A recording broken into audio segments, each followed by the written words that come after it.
Welcome to Sleepless Astronomer, where we explore the wonders of space and the universe.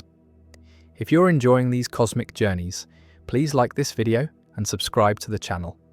We post new videos every single day, so you can tune in whenever you want to learn about the cosmos. And we'd love to hear from you in the comments. Let us know where in the world you're watching from. We always enjoy connecting with fellow space enthusiasts around the globe. Now let's begin tonight's journey through the universe. The universal laws that would shape all life.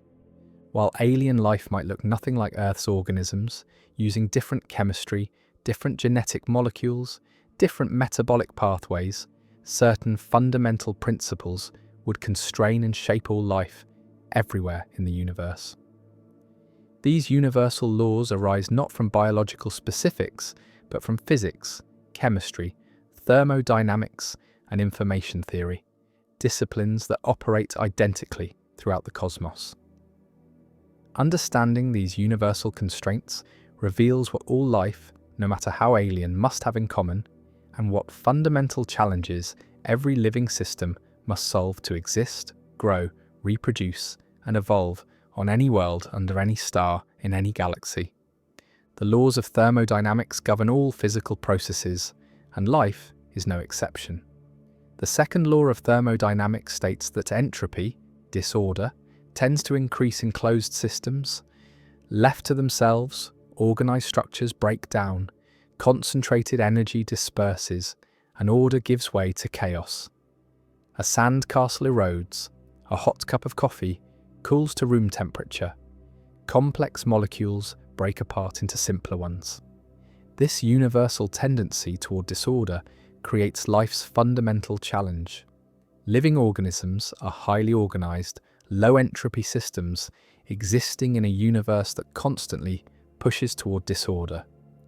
Maintaining biological organization requires constant energy input to fight against entropy's relentless pull. All life, everywhere in the universe, must extract energy from its environment and use that energy to maintain and build ordered structures. On Earth, photosynthetic organisms capture energy from sunlight. Other organisms obtain energy by consuming and metabolizing food, breaking down the chemical bonds in organic molecules and harnessing the released energy. Chemosynthetic organisms extract energy from inorganic chemical reactions. The specific mechanisms vary enormously, but the underlying requirement is universal.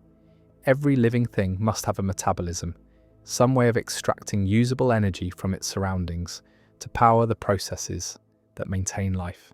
This creates a fundamental constraint. Life can only exist where energy flows. Environments in perfect thermodynamic equilibrium, where no energy gradients exist, cannot support life. Life requires disequilibrium, a hot vent and cold water, sunlight falling on chemical systems, redox gradients between different chemical species. These disequilibria provide the energy flow that life harnesses. Alien life, no matter what chemistry it uses or what planet it inhabits, must exist in regions where energy flows from higher to lower energy states, capturing some of that flowing energy to power metabolism. Evolution through natural selection represents another universal principle. Any system capable of reproduction, variation, and selection will inevitably evolve. This is not a biological principle, but a logical and mathematical necessity. If organisms reproduce, creating copies of themselves, and if those copies are not perfect but contain variations, and if some variants survive and reproduce more successfully than others due to those variations, then the population will change over generations as successful variants become more common and unsuccessful variants decline. This is evolution by natural selection, and it operates on any replicating system with heritable variation subject to selection pressures. Alien life would therefore inevitably evolve, becoming adapted to its environment through countless generations of selection favouring organisms better suited to local conditions. The specific adaptations would differ. Alien organisms might evolve features we've never imagined, but the process would be the same. Evolution is not optional or unique to Earth. It's a fundamental consequence of how replicating systems behave over time. Any civilization that discovers alien life would find that life has been shaped by evolution just as Earth's life has been shaped, even if the resulting organisms look and function completely differently. This evolutionary principle creates a corollary, convergent evolution, where different lineages independently evolve similar solutions to similar problems, occurs because physics and chemistry constrain the possible solutions. Eyes evolved independently many times on Earth because detecting light provides such valuable information, and focusing light onto photosensitive cells is the most effective way to create detailed images. Streamlined body shapes evolved independently in fish, dolphins, ichthyosaurs, and penguins because that shape minimizes drag in water. These convergences occur because physical laws determine what works well in given circumstances. Alien life would show similar convergences. Any organism that needs to move through fluid efficiently would likely evolve some form of streamlined shape because physics demands it. Any organism that needs to detect electromagnetic radiation would likely evolve some structure that captures and focuses that radiation. The details would vary. Alien eyes might have 10 light-sensing structures instead of 2, might sense infrared instead of visible light, might use completely different photosensitive molecules than Earth organisms. But the basic function would be similar because the physics of light detection operates universally. Information storage and transmission represent another universal requirement. Living organisms must store information about how to build and maintain themselves, and they must transmit this information to their offspring. On Earth, this information is stored in DNA and RNA sequences, but the specific molecule doesn't matter. What matters is that some physical system must encode instructions that can be copied and passed to the next generation, and these instructions must contain enough information to specify the organism's structure and function with sufficient detail that offspring resemble parents. The amount of information required sets minimum limits on the complexity of genetic systems. A viable organism cannot be specified by just a few bits of information. It requires substantial information content to encode even the simplest metabolic pathways, structural components, and reproduction mechanisms. Earth's simplest free-living bacteria have genomes containing roughly 500,000 base pairs, encoding about 500 genes. This represents the approximate minimum information content for independent life under Earth conditions. Alien life might require more or less information, depending on environmental complexity and metabolic strategies, but some minimum threshold exists below which organisms cannot encode enough instructions to function and reproduce reliably. The fidelity of information copying, how accurately genetic information is replicated, creates a universal trade-off. Perfect copying with zero errors would prevent evolution because no variation would arise. But too many copying errors would lead to error catastrophe, where genetic information degrades faster than selection can eliminate harmful mutations. There exists an optimal error rate that balances stability and evolvability, allowing organisms to maintain essential functions while still generating the variation necessary for adaptation. Alien genetic systems would face this same trade-off and would likely evolve error rates in a similar optimal range, regardless of what molecules store their genetic information. Physical scaling laws constrain organism size and structure. The strength of materials scales with cross-sectional area, proportional to the square of linear dimensions, while weight scales with volume, proportional to the cube of linear dimensions. This means that, as organisms get larger, their weight increases faster than their structural strength. A human scaled up to 10 times normal height would weigh 1,000 times as much, but would have bones only 100 times as strong. the skeleton would collapse under the weight. This scaling law explains why large land animals have thick, sturdy legs relative to their body size, while small animals have gracile limbs. Elephants have legs like pillars. Mice have delicate, thin legs.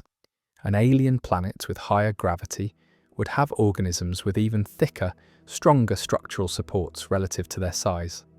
A lower gravity planet would allow more slender structures. But the mathematics of scaling operates universally, constraining what body plans are physically possible at different sizes. Surface area to volume ratio creates another universal constraint. Small organisms have large surface area relative to their volume, making heat loss rapid and making diffusion effective for transporting materials.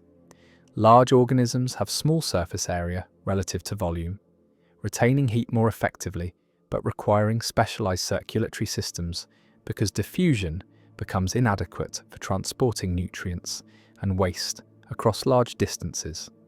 These scaling relationships would govern alien life, just as they govern Earth life, determining which transport mechanisms are necessary at different sizes and what thermal regulation strategies are required.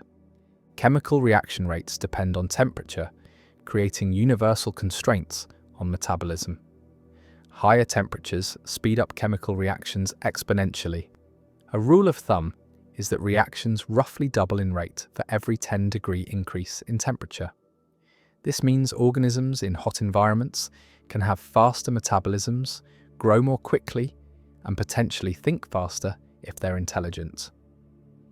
Organisms in cold environments have slower metabolisms, grow more slowly, and would process information more slowly if conscious.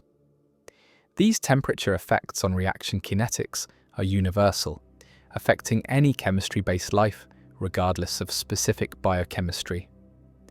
Diffusion rates determined by physics limit how large cells can be. Molecules move through cells by random thermal motion, diffusion. This process is slow. A molecule might take seconds or minutes to diffuse across a large cell. This limits cell size because cells need to move nutrients, wastes and signals around internally, and diffusion becomes prohibitively slow beyond certain sizes. Earth's largest cells are only about 1 millimeter across, and most are much smaller. Alien cells, regardless of their chemistry, would face similar diffusion limits unless they evolved active transport mechanisms, like Earth's eukaryotic cells use, with molecular motors moving cargo along cellular highways. The speed of light creates absolute limits on information transfer. No signal can travel faster than light, which means there are minimum response times for any organism based on its size. An organism the size of a bacterium, a few micrometers, experiences internal light travel times of trillionths of a second, essentially instantaneous. But a hypothetical, planet-sized organism would experience light travel times of tens of milliseconds from one side to the other, creating unavoidable delays in communication and coordination between distant parts. Very large organisms would necessarily be slow to respond to stimuli and might need decentralized control systems because centralized coordination becomes impractical when signal delays become significant. Energy efficiency sets ultimate limits on what metabolic processes are possible. Chemical reactions have maximum energy yields determined by the bonds being broken and formed. An organism cannot extract more energy from a reaction than the chemistry allows. This means life on worlds with limited energy availability, dim stars, deep subsurface environments, chemical poor conditions would necessarily have low energy lifestyles, growing slowly and reproducing infrequently. High energy environments allow active, energetic lifestyles, but also demand mechanisms to dissipate excess heat. Water's unique properties, while not absolutely required for life, make it an excellent solvent for biochemistry. Water remains liquid across a convenient temperature range, has high heat capacity that buffers against temperature changes, expands when freezing so ice floats, acts as a polar solvent that dissolves ions and many organic molecules, and participates in many biochemical reactions. While life could potentially use other solvents, liquid ammonia, methane, supercritical carbon dioxide, any solvent must have properties that allow complex chemistry to occur, molecules to dissolve and interact, and cellular compartments to form. Not many liquids have the right combination of properties, making water-based life probably more common than exotic alternatives, though not exclusively so. Complexity emerges hierarchically, with simple components combining into more complex structures, which combine into still more complex systems. Atoms form molecules. Molecules form macromolecules. Macromolecules form cellular structures. Cells form tissues. Tissues form organs. Organs form organisms. Organisms form ecosystems. This hierarchical organization seems to be how complexity arises universally, because building complex systems directly from simple components becomes unmanageable beyond certain complexity levels. Modular hierarchical construction allows greater complexity to be achieved and maintained. Alien life would likely show similar hierarchical organization, even if the specific components at each level differ completely from Earth's biological hierarchy. Darwinian selection favors efficiency. Organisms that use resources more efficiently have advantages over wasteful competitors. This drives evolution toward optimized solutions within physical constraints. Alien life would similarly be shaped by selection for efficiency, though what constitutes efficient depends on environmental context. In energy-rich environments, speed might matter more than efficiency. In energy-poor environments, extreme efficiency becomes essential for survival. But the general principle that natural selection tends to optimize organisms for their specific circumstances within physical constraints operates universally. The universal laws that would shape all life encompass thermodynamics, demanding that life exist only where energy flows, and that organisms extract energy to maintain order against entropy. Evolution, through natural selection, being an inevitable consequence of imperfect replication with variation. Information requirements, setting minimum complexity thresholds, scaling laws constraining size and structure, chemical kinetics determining metabolic rates, and physical limits on signal speeds, and diffusion rates imposing fundamental constraints on how large and fast organisms can be. These laws operate identically throughout the universe, guaranteeing that while alien life might look and function completely differently from Earth's organisms in countless details, the fundamental principles governing life's existence, evolution, and physical limitations would be the same everywhere, creating a common framework that all life must operate within, regardless of whether it's based on carbon or silicon, DNA or something entirely different, oxygen metabolism or sulfur chemistry.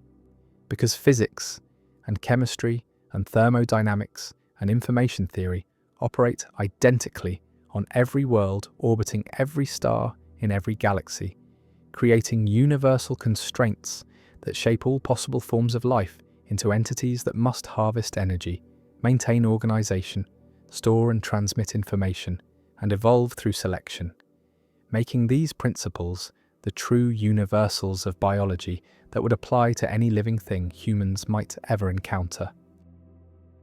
The powerful magnetic fields of dead stars. When a massive star exhausts its nuclear fuel and explodes as a supernova, the collapsing core is compressed into an object of almost incomprehensible density.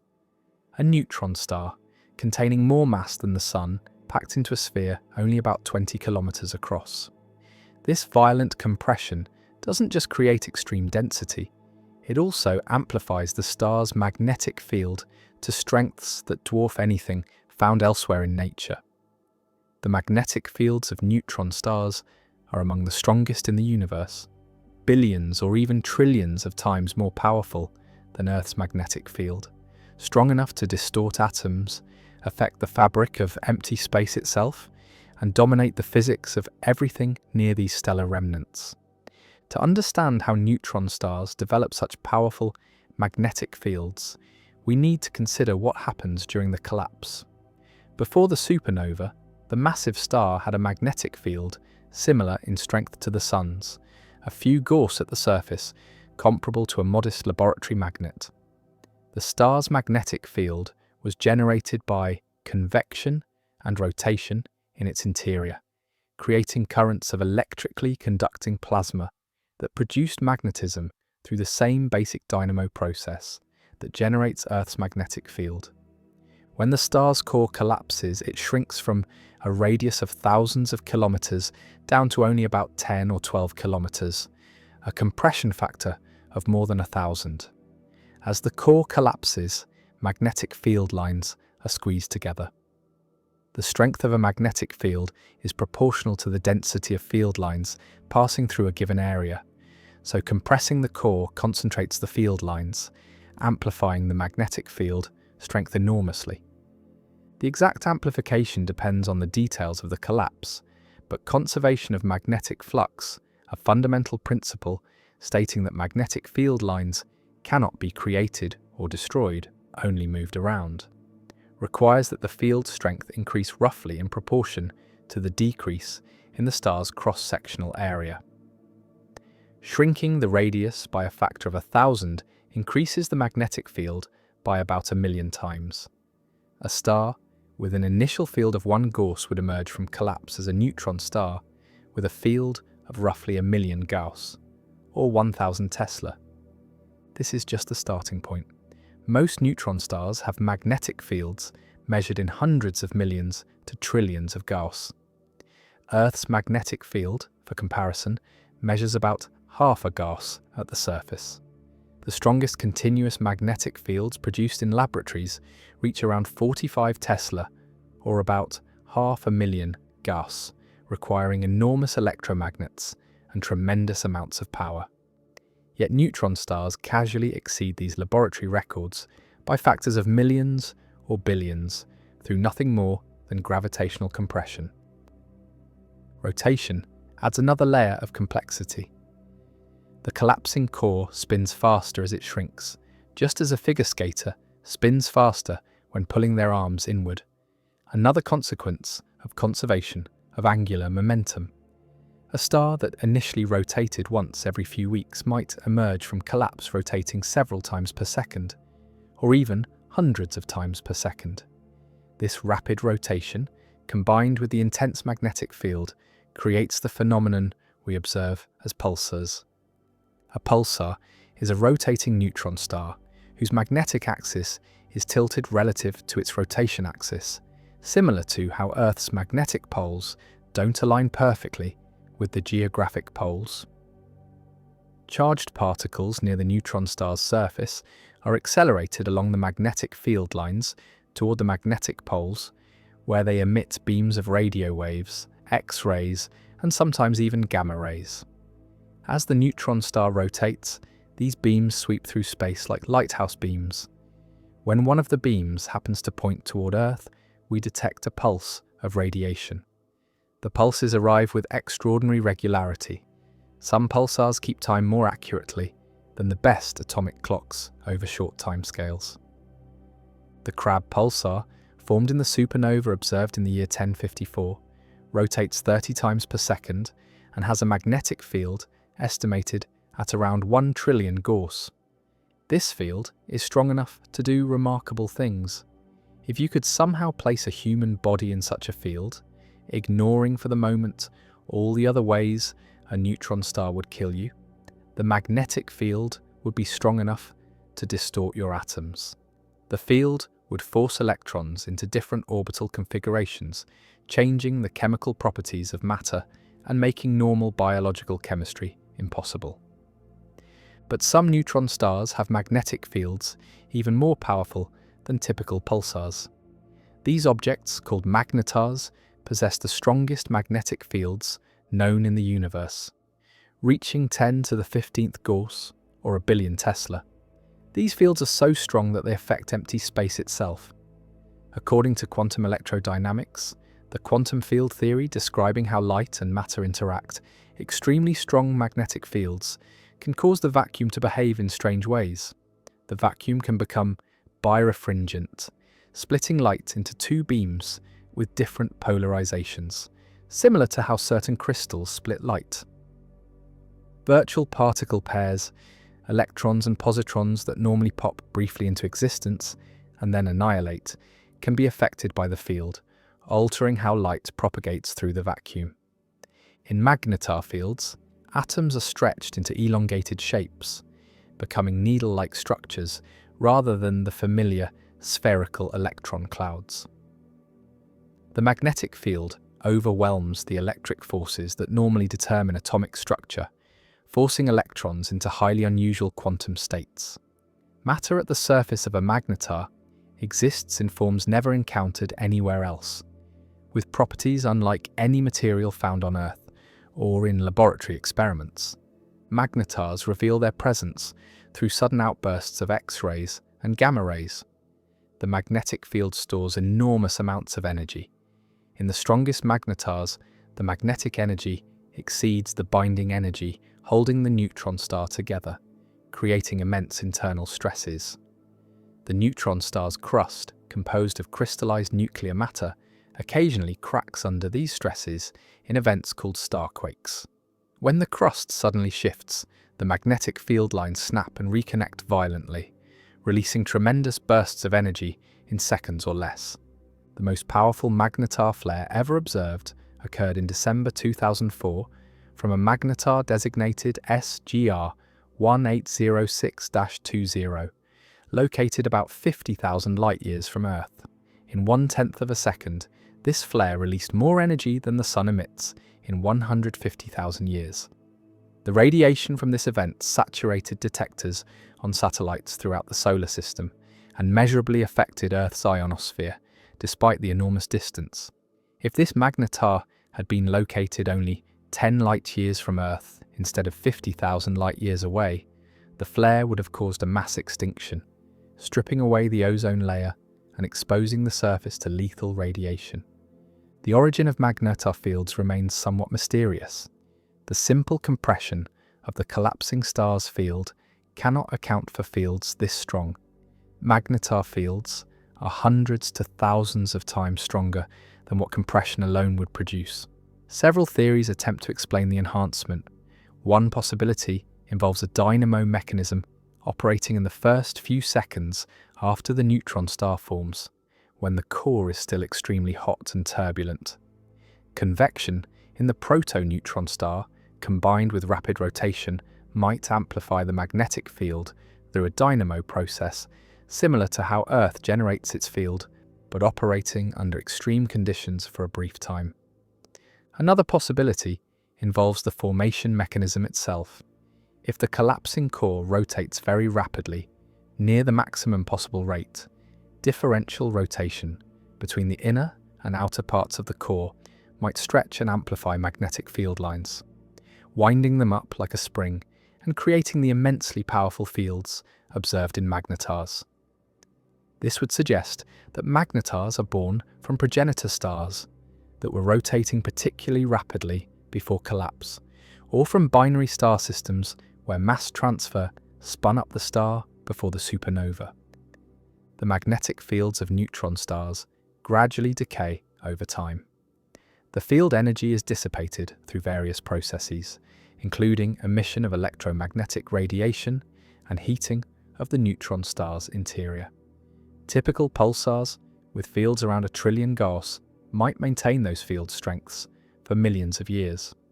Magnetar fields, being much stronger, decay more quickly, possibly over tens of thousands of years. As magnetars age and their fields weaken, they might become ordinary pulsars indistinguishable from neutron stars that never had magnetar strength fields. This decay helps explain why magnetars are relatively rare. Astronomers have identified only about 30 confirmed magnetars in our galaxy, compared to thousands of ordinary pulsars. If magnetar fields decay on timescales of 10,000 to 100,000 years, and they form perhaps once every few hundred years in our galaxy, then at any given time, only a few dozen active magnetars would exist, which matches observations well. The magnetic fields don't just affect the neutron star itself, they extend outward into space, creating a magnetosphere. Charged particles near the neutron star cannot cross magnetic field lines easily, so they become trapped, spiraling along the field lines. The field forces these particles to co-rotate with the neutron star out to a distance called the light cylinder, where the co-rotation velocity would equal the speed of light if the field could enforce it. Beyond the light cylinder, particles can escape along the field lines, carrying energy and angular momentum away from the neutron star. This energy loss causes pulsars to gradually slow down. The Crab pulsar's rotation period increases by about 38 nanoseconds per day, as it loses rotational energy to the magnetic field and the wind of particles it drives. The rate of slowdown reveals how much energy the pulsar is radiating. Young pulsars with strong magnetic fields slow down quickly. Old pulsars with weaker fields slow down more gradually. By measuring both the rotation period and the slowdown rate, astronomers can estimate a pulsar's age and magnetic field strength. Some of the fastest spinning pulsars, called millisecond pulsars because they rotate hundreds of times per second, have much weaker magnetic fields than typical pulsars. These objects were spun up to high speeds by accreting matter from a companion star in a binary system. The infalling matter transferred angular momentum to the neutron star, spinning it up, while simultaneously burying the magnetic field under a layer of accreted material, weakening the external field. These recycled pulsars have been rejuvenated by mass transfer, given a second life as rapidly spinning objects with relatively weak fields. The study of neutron star magnetic fields connects to fundamental physics in several ways. These fields exist at strengths where quantum electrodynamics predicts effects that cannot be tested in any laboratory. Observations of magnetars and the radiation they emit provide the only way to study matter and vacuum behavior in such extreme magnetic environments. The fields also affect how nuclear matter behaves at the neutron star surface and in the crust, influencing the equation of state, the relationship between pressure and density of matter at nuclear densities and beyond. Binary systems containing two neutron stars allow even more exotic magnetic interactions. When two magnetized neutron stars orbit close together, their magnetic fields can interact, possibly reconnecting and releasing energy.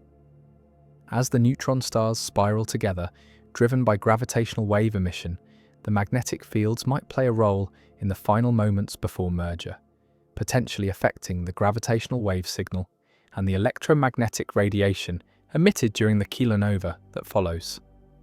The powerful magnetic fields of dead stars represent nature operating at extremes impossible to recreate artificially, fields where quantum effects modify the behavior of empty space, where atoms are distorted beyond recognition, and where enough energy is stored to power the sun for millennia, all concentrated in objects small enough to fit inside a city, yet massive enough to contain more matter than an entire star. Fields that define the physics of these remarkable objects and make them among the most extreme environments existing anywhere in the cosmos. The solar wind that flows through space. From the surface of the sun, an invisible river flows outward in all directions, streaming past the planets and extending far beyond the orbit of Pluto into the distant reaches of the solar system. This is the solar wind, a continuous flow of charged particles, primarily electrons and protons, that escape from the sun's outer atmosphere and race through space at speeds ranging from 250 to over 500 miles per second. This wind carries with it pieces of the sun itself, along with magnetic fields that thread through the solar system, creating an enormous bubble of solar influence that shapes the space environment around every planet. The story of the solar wind begins in the sun's corona, the outermost layer of the solar atmosphere that extends millions of miles above the visible surface. The corona is paradoxically much hotter than the surface below it, while the Sun's visible surface, the photosphere, has a temperature of about 10,000 degrees Fahrenheit. The corona reaches temperatures exceeding 2 million degrees. This extreme heating, still not completely understood, but likely involving magnetic fields and wave energy, gives particles in the corona so much energy that many of them move faster than the Sun's escape velocity. Imagine standing at the Sun's surface and throwing a baseball upward. To escape the Sun's gravity, you would need to throw it at about 380 miles per second. In the corona, thermal energy heats particles to such extreme temperatures that a significant fraction of them are moving faster than this escape velocity. These particles don't fall back to the Sun. They stream away into space, carrying energy and momentum with them. The Sun is essentially evaporating, losing mass continuously through this process, though at a rate so slow that it would take trillions of years to evaporate completely. The solar wind is not uniform. It flows faster from some regions of the Sun than others, creating a complex structure as it expands outward. Above the Sun's equatorial regions, where magnetic field lines tend to loop back to the surface, the solar wind emerges more slowly, typically around 250 miles per second. But at the Sun's poles and in coronal holes, regions where magnetic field lines extend far into space, rather than looping back, the wind flows much faster, reaching speeds of 500 miles per second or more. These variations in speed create interaction regions where fast solar wind catches up to slow solar wind. Imagine cars on a highway where fast-moving traffic overtakes slower-moving traffic. The fast solar wind compresses the slow solar wind ahead of it, creating regions of enhanced density and magnetic field strength. These co-rotating interaction regions, named because they rotate with the Sun as it spins, sweep through the solar system like a spiral pattern, buffeting planets with alternating streams of slow and fast wind. As the solar wind flows outward, it carries the Sun's magnetic field with it. The magnetic field lines become stretched and twisted, creating a spiral pattern much like water from a rotating garden sprinkler. This interplanetary magnetic field threads through the entire solar system, connecting magnetically active regions on the Sun to the distant reaches of space. When magnetic field lines from different regions of the Sun come together, in space they can reconnect, releasing energy and accelerating particles to even higher speeds. The solar wind is not just a steady breeze but includes violent gusts and storms. When an eruption occurs on the Sun, a solar flare or a coronal mass ejection, enormous quantities of plasma and magnetic field can be hurled into space far faster than the normal solar wind. A coronal mass ejection can contain billions of tons of material moving at speeds up to several thousand miles per second. When one of these structures reaches Earth, typically 1 to 3 days after leaving the Sun, it can compress Earth's magnetic field, trigger spectacular auroras, and potentially disrupt satellites, power grids, and communication systems. The journey of a solar wind particle from the Sun to Earth takes about 4 to 5 days travelling at typical speeds. During this journey, the particle encounters very little. Space between the Sun and Earth is remarkably empty. A cubic inch of the solar wind near Earth contains only about 5 to 10 protons, far more tenuous than even the best vacuum we can create in laboratories on Earth.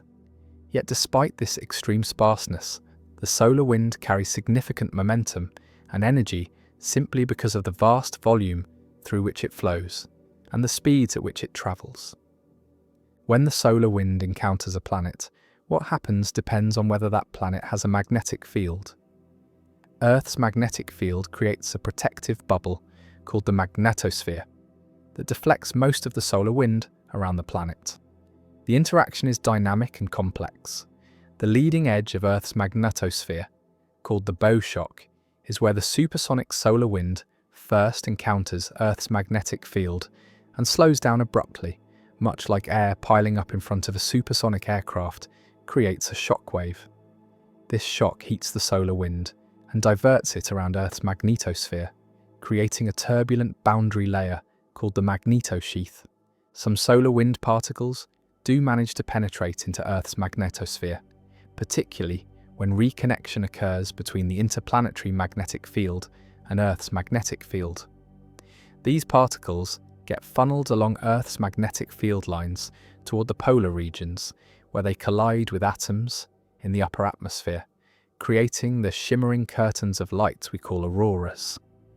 The green and red colours come from oxygen atoms at different altitudes being excited by these collisions, while nitrogen produces blue and purple hues. Planets without magnetic fields like Mars and Venus experience the solar wind very differently. Without a protective magnetic bubble, the solar wind interacts directly with the upper atmosphere. Over millions of years, this interaction strips away atmospheric particles, carrying them off into space. Mars, which once had a thicker atmosphere and possibly liquid water on its surface, has lost much of its atmosphere to this process. The solar wind literally peels away the outer layers of the Martian atmosphere, particularly during strong solar storms, gradually transforming Mars from a potentially habitable world to the thin, dry atmosphere we observe today. The Moon, with neither atmosphere nor magnetic field, receives the full force of the solar wind directly on its surface. Solar wind particles impact the lunar regolith, becoming implanted in the soil. Over billions of years, this process has altered the chemistry and appearance of the lunar surface, darkening it and creating what scientists call space weathering. Ancient lunar rocks brought back by Apollo astronauts contain trapped solar wind particles that serve as a record of how the sun's output has changed over time. Giant planets like Jupiter and Saturn have enormous magnetospheres that extend millions of miles into space. Jupiter's magnetosphere is so large that if we could see it from Earth, it would appear several times larger than the full moon in the sky. The solar wind compresses these magnetospheres on the side facing the sun and stretches them into long tails on the night side. Within these giant magnetospheres, the interaction between the solar wind, the planet's magnetic field, and particles from the planet's moons creates some of the most intense radiation environments in the solar system. The solar wind doesn't flow forever. Far from the sun, billions of miles beyond the orbits of the planets, it begins to slow down as it encounters the interstellar medium, the dilute gas and plasma that fills the space between stars. The Voyager spacecraft, launched in 1977, have travelled far enough to cross the boundary where the solar wind slows to subsonic speeds, called the termination shock. This boundary is not spherical, but is pushed outward in the direction the solar system is moving through the galaxy and compressed in the opposite direction. Beyond the termination shock lies a region called the heliosheath, where the solar wind has slowed but still moves outward, compressed and heated by its interaction with the interstellar medium. The exact shape and extent of this region depend on the strength of the solar wind and the pressure of the interstellar medium outside. Voyager 1 and Voyager 2 have now crossed even farther, passing through the heliopause, the outer boundary where the solar wind effectively stops and interstellar space begins. They are now in a region where the dominant flow is no longer from the Sun, but from the galaxy itself. The structure created by the solar wind, this vast bubble of solar influence, extending billions of miles in all directions, is called the heliosphere. It serves as a partial shield, deflecting some of the cosmic rays that stream through the galaxy. Without this protection, the flux of high-energy particles reaching the inner solar system would be higher, potentially affecting planetary atmospheres and creating more radiation hazards for any life on planetary surfaces. The solar wind varies with the Sun's activity cycle. During solar maximum, when the Sun is most active with many sunspots and frequent eruptions, the solar wind is stronger, more variable, and more likely to include fast-moving coronal mass ejections. During solar minimum, when the sun is quieter, the wind becomes more regular, though still continuous. This 11-year cycle affects space weather throughout the solar system, influencing everything from auroral activity on Earth to the radiation environment encountered by spacecraft. The composition of the solar wind provides a sample of the sun's outer layers. While predominantly hydrogen, both protons and electrons, the wind also contains helium, making up about 4% of the particles, along with trace amounts of heavier elements like carbon, nitrogen, oxygen, neon, magnesium, silicon, and iron. These heavier elements are present in much smaller quantities but provide valuable information about solar composition and the processes occurring in the corona. Different types of solar wind have different characteristics. The slow solar wind is denser and cooler, while the fast wind is more tenuous but carries more kinetic energy due to its higher speed. Transient events like coronal mass ejections create temporary structures in the solar wind with dramatically enhanced density, speed, and magnetic field strength. These variations create a constantly changing space environment that spacecraft and planets must navigate. The solar wind also carries information outward from the sun. Disturbances created by solar activity propagate through the solar wind, and by observing how these disturbances evolve and interact as they move through space, scientists can learn about the properties of the wind itself and the magnetic fields threading through it. Spacecraft throughout the solar system serve as sentinels, measuring the solar wind's properties at different locations and providing a three-dimensional view of how this invisible river flows through our cosmic neighborhood. Every star produces a stellar wind, analogous to our solar wind, and these winds play important roles in stellar evolution and in shaping the environments around other planetary systems. Hot, massive stars produce fierce stellar winds that can carry away significant fractions of the star's mass over its lifetime. Cool, evolved stars like red giants produce slower but denser winds. Understanding our own solar wind provides insights into these stellar winds throughout the galaxy, connecting the processes occurring in our immediate space environment to the broader evolution of stars and planetary systems across the universe. What alien oceans might contain?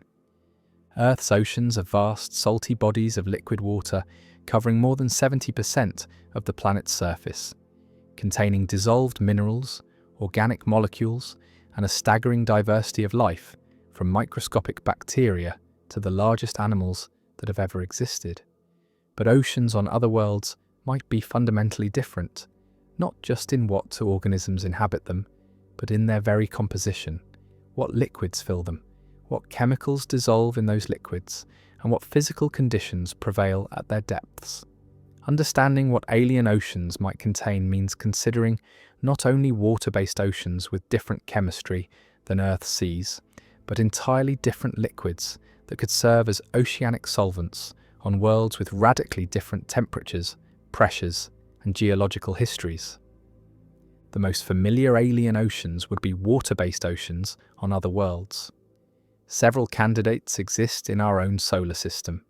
Europa, Jupiter's ice-covered moon, harbours a global ocean containing perhaps twice as much liquid water as all of Earth's oceans combined, kept liquid by tidal heating from Jupiter's gravity despite surface temperatures around -160 degrees Celsius. This ocean lies beneath an ice shell estimated to be 15 to 25 kilometers thick, shielding the water from the vacuum of space and from Jupiter's intense radiation belts. What Europa's ocean contains remains unknown, but scientific models and the limited data from spacecraft flybys provide clues. The ocean is certainly salty, likely containing dissolved salts leached from Europa's rocky seafloor over billions of years. Magnesium sulfate, sodium chloride, and other salts detected spectroscopically in Europa's ice shell probably came from the ocean below. The salinity might be similar to Earth's oceans, or it might be substantially higher, creating a briny sea where salt concentrations affect water's freezing point, density, and chemistry. High salinity would influence what kinds of life could potentially evolve, favouring organisms with mechanisms to cope with osmotic stress. The ocean would be dark. Absolutely no sunlight penetrates through kilometres of ice. Any life in Europa's ocean would depend on chemical energy rather than photosynthesis. The rocky seafloor might host hydrothermal vents similar to those on Earth's ocean floor, where hot, mineral-rich water spews from cracks in the rock, driven by volcanic heat from the moon's interior. These vents could provide energy and nutrients to support chemosynthetic bacteria that extract energy from chemicals in the vent fluids: hydrogen, methane, hydrogen sulfide, iron compounds. If such microbes exist, they might form the base of a food chain, supporting more complex organisms analogous to the tube worms, clams, and crustaceans that cluster around Earth's hydrothermal vents. Dissolved gases would be present in Europa's ocean: carbon dioxide from reactions between water and rock, hydrogen from water-rock reactions, and possibly from radiolysis, where radiation breaks apart water molecules near the ice-ocean boundary, methane from geological processes, or potentially from biological activity. The concentrations and ratios of these gases would reveal much about the ocean's chemistry and whether biological processes might be occurring. Organic molecules, carbon-based compounds, almost certainly exist in Europa's ocean. Comets and meteorites containing organic compounds have bombarded Europa throughout its history. Chemical reactions between water and rock produce simple organic molecules. If life exists, it would produce far more complex organic molecules: amino acids, lipids, sugars, proteins. Detecting complex organic molecules in samples from Europa's ocean would be strong evidence for biology, though distinguishing biological from non-biological organic chemistry would require careful analysis. Enceladus, Saturn's small moon, provides an even more accessible alien ocean because it actively vents ocean water into space through cracks in its south polar ice shell. The Cassini spacecraft flew through these plumes, analysing their composition directly.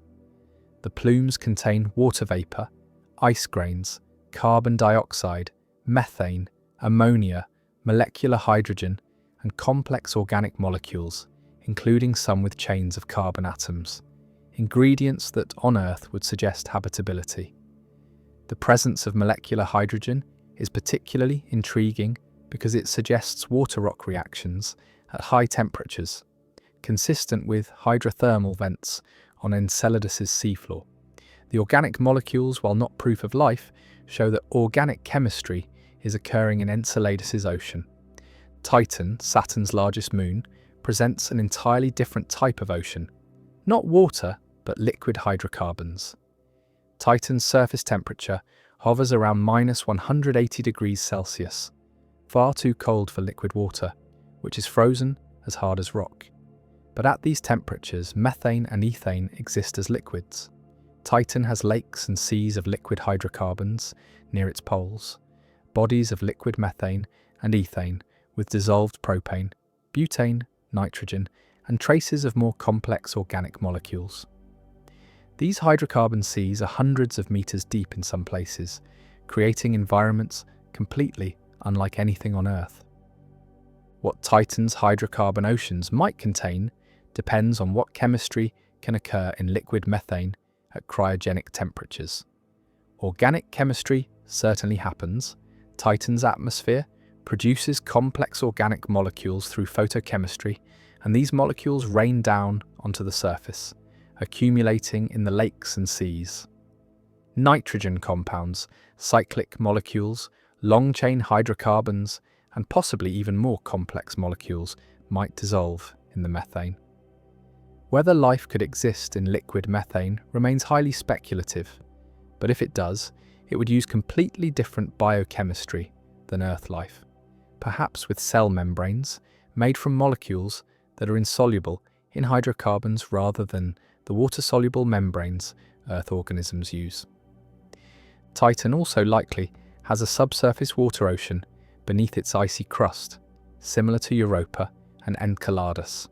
This buried ocean would be separate from the surface hydrocarbon seas, creating the possibility that Titan might host two completely different types of chemistry: water-based chemistry in the deep subsurface ocean and hydrocarbon-based chemistry in the surface seas. Whether these two environments could both support life, and whether life in one could be related to life in the other, represents one of the most intriguing questions about this remarkable moon. Ammonia oceans represent another possibility for alien seas. Ammonia remains liquid at temperatures between -77 and -33 degrees Celsius at Earth atmospheric pressure, colder than water but warmer than methane.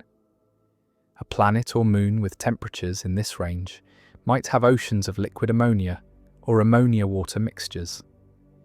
Pure ammonia is a less effective solvent than water for many compounds, but it can dissolve different substances than water, creating entirely different ocean chemistry.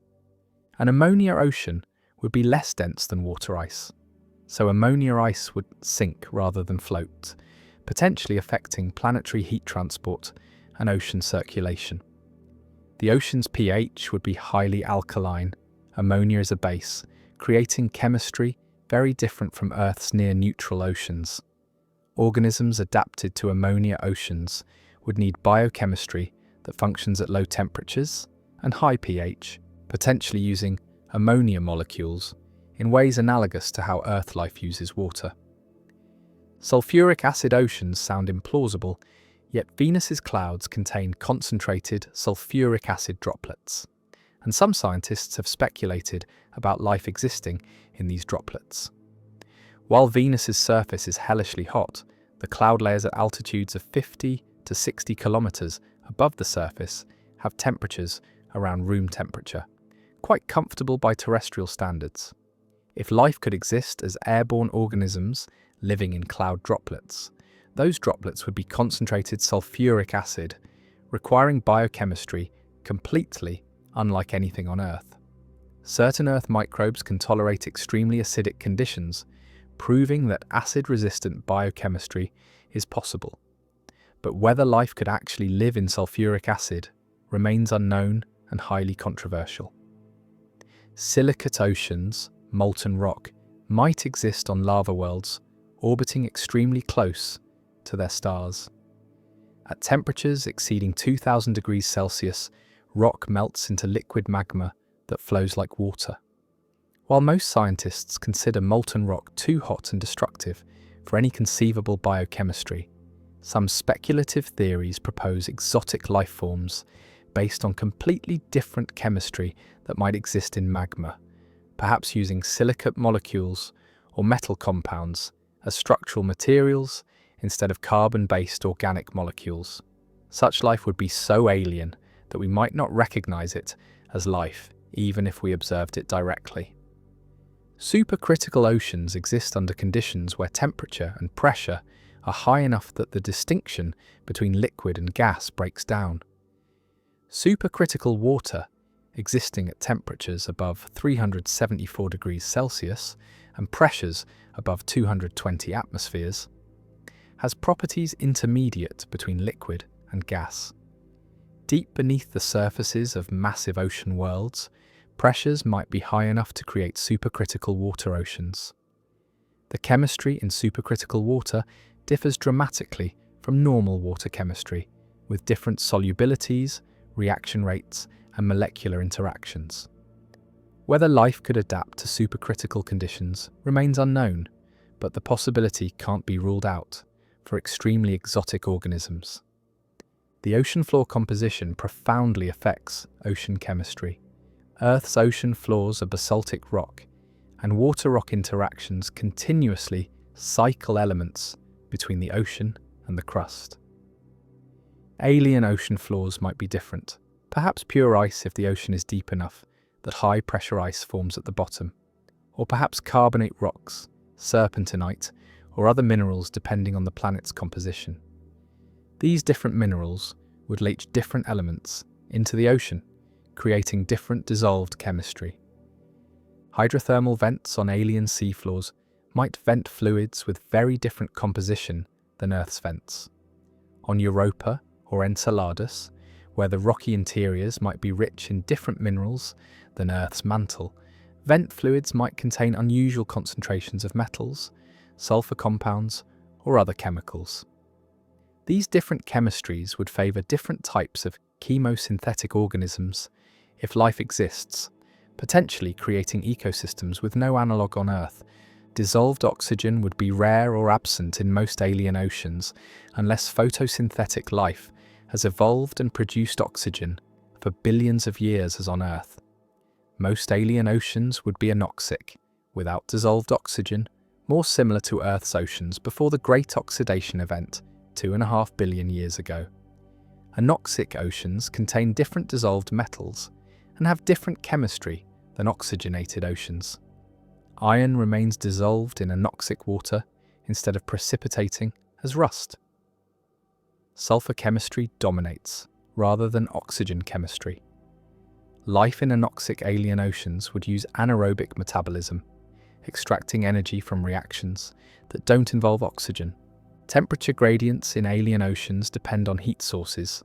Earth's oceans are heated from above by sunlight and from below by geothermal heat, creating complex circulation patterns. Europa's ocean, heated only from below by tidal heating and with a cold ice ceiling above, might have upside-down circulation compared to Earth. Warm water rising from the seafloor toward the ice ceiling where it cools and sinks back down. These circulation patterns would affect nutrient distribution, temperature zones, and where life might be most abundant. Pressure increases with depth in any ocean, but the rate depends on the liquid's density and the world's gravity. Europa's ocean might reach pressures exceeding 10,000 atmospheres at the seafloor, much higher than Earth's deepest ocean trenches, due to the ocean's great depth. Organisms adapted to such extreme pressure would have specialized biochemistry that functions under conditions where molecules are compressed and reaction rates are altered by pressure's effects on molecular structure. Seasonal variations might affect some alien oceans. A planet with significant axial tilt would experience seasonal changes in star heating that could affect surface ocean temperatures, causing seasonal mixing, ice formation and melting, and biological cycles tied to seasons. Tidally locked planets would have no seasonal variations, but might have temperature zones related to distance from the substellar point, the location where the star is directly overhead, creating warm equatorial regions and cold polar regions with different ocean chemistry in each zone. Ice-covered oceans might have ecosystems concentrated near the ice-water boundary, where any photosynthesis using radiation penetrating through cracks in the ice could occur, or where chemical gradients between the ice and deep ocean creates energy harvesting opportunities. Life might cluster in cracks and crevices in the ice ceiling, or in regions where the ice is thinnest and most likely to crack or melt. What alien oceans might contain ranges from the familiar, salty water with dissolved minerals and potentially abundant life, to the exotic, liquid methane seas with dissolved organic compounds, ammonia oceans at cryogenic temperatures, supercritical fluids blurring the line between liquid and gas, even molten silicate magmas on scorching hot worlds. Each ocean's composition reflects its world's temperature, pressure, geology, and history, creating environments where chemistry operates under different rules, where life, if it exists, would be adapted to conditions we can barely imagine, where exploration by future spacecraft might reveal ecosystems as diverse and wondrous as Earth's oceans, or so alien that we struggle to recognize biology when we see it, expanding the inventory of habitable environments to include not just Earth-like water oceans, but any stable liquid where dissolved chemicals, energy sources, and sufficient time might allow chemistry to evolve into biology beneath the waves of alien seas scattered across the solar system and beyond. The glowing clouds, where stars are born. Scattered throughout the galaxy are vast clouds of gas and dust, some spanning hundreds of light years across, glowing with ethereal colours against the darkness of space. These nebulae are the cosmic nurseries, where stars come into being, regions where the raw materials of the universe, hydrogen and helium from the Big Bang, mixed with heavier elements forged in previous generations of stars, gather, collapse, and ignite into new points of light. Understanding these stellar nurseries means understanding one of the most fundamental processes in the cosmos, the transformation of diffuse gas into concentrated spheres of nuclear fusion that will shine for millions or billions of years. The process begins with the molecular cloud, a region of space where gas has accumulated and cooled to temperatures only a few degrees above absolute zero. These clouds are dark when viewed in visible light because the dust mixed with the gas blocks starlight from behind, creating dark patches against the background glow of the Milky Way. But observe them in infrared or radio wavelengths, and they reveal intricate structures, filaments, cores, and clumps where the density varies, creating a complex web of material threaded throughout these regions. Molecular clouds are mostly hydrogen, but at the low temperatures found within them, individual hydrogen atoms have paired up to form molecular hydrogen, H2. This molecular form is more stable at cold temperatures, and these clouds also contain molecules that might seem surprising in the depths of space: carbon monoxide, water, ammonia, formaldehyde, and even more complex organic molecules. The chemistry occurring in these cold clouds is rich and varied, with molecules forming on the surfaces of dust grains and in the gas phase, building up a diverse molecular inventory over millions of years. Something must disturb these clouds to initiate star formation. A cloud can exist in a stable state for a long time, with internal pressure from the gas supporting it against its own gravity. But if the cloud is compressed, if its density increases beyond a critical threshold, gravity begins to win. This compression can come from several sources: a shockwave from a nearby supernova explosion, pushing through space, the compression created when spiral arms of the galaxy pass through the region, or even the radiation and winds from existing massive stars that can trigger collapse in adjacent cloud material. Once collapse begins, the cloud fragments into smaller pieces. A single large molecular cloud doesn't collapse into one giant star. Instead, it breaks apart into hundreds or thousands of individual, collapsing cores, each one potentially forming a star or a small system of stars. This fragmentation occurs because as the cloud collapses, it develops instabilities. Regions that are slightly denser collapse a bit faster, pulling in material from their surroundings, and these growing density enhancements become the seeds of individual stars. Picture one of these collapsing cores. Initially, it might be 1/10 of a light year across, containing perhaps a few times the mass of our Sun, with a density barely above that of the surrounding cloud. As it contracts under its own gravity, the material falls inward, but it doesn't fall uniformly. The core rotates slowly, inherited from the overall rotation of the cloud, and as it contracts, conservation of angular momentum causes it to spin faster, just as a figure skater spins faster when pulling their arms inward. This rotation prevents all the material from falling directly onto the forming star at the center. Instead, material settles into a rotating disk around the protostar, a flattened structure where gas and dust orbit the central condensation. This is a protoplanetary disk, the structure from which planets will eventually form. The material in this disk gradually spirals inward, losing angular momentum through viscosity and magnetic effects, feeding the growing protostar at the center, while the outer portions of the disk may remain in orbit, for millions of years. As the protostar grows, accumulating more and more mass from the infalling material, its center heats up.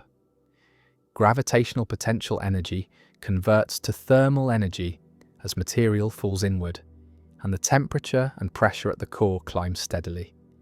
The protostar begins to glow, first emitting infrared radiation, then gradually becoming brighter as it contracts.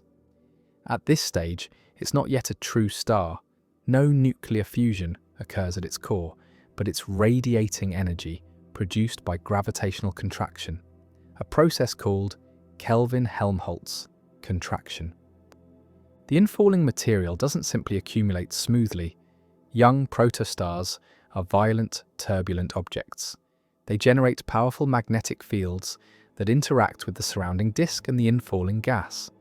These magnetic fields can launch jets, narrow streams of gas that shoot outward from the poles of the protostar at speeds of hundreds of miles per second. These jets plow into the surrounding molecular cloud, creating bow shocks where they collide with the ambient gas, heating it and causing it to glow. These glowing regions, called Herbig-Haro objects, appear as bright knots and filaments near young stars, moving visibly over periods of years as the jets evolve and push through the surrounding gas. The jets serve an important function. They carry away angular momentum and energy, allowing material in the disk to continue falling onto the protostar. Without this mechanism to remove angular momentum, the disk would simply spin faster and faster, and accretion would halt. The protostar continues to accrete material and contract for hundreds of thousands to millions of years, depending on its mass. During this time, it's deeply embedded in the cloud that spawned it, hidden from view at visible wavelengths by the cocoon of gas and dust surrounding it. Infrared observations can penetrate this obscuration, revealing the glowing protostar and its disk within the dark cloud.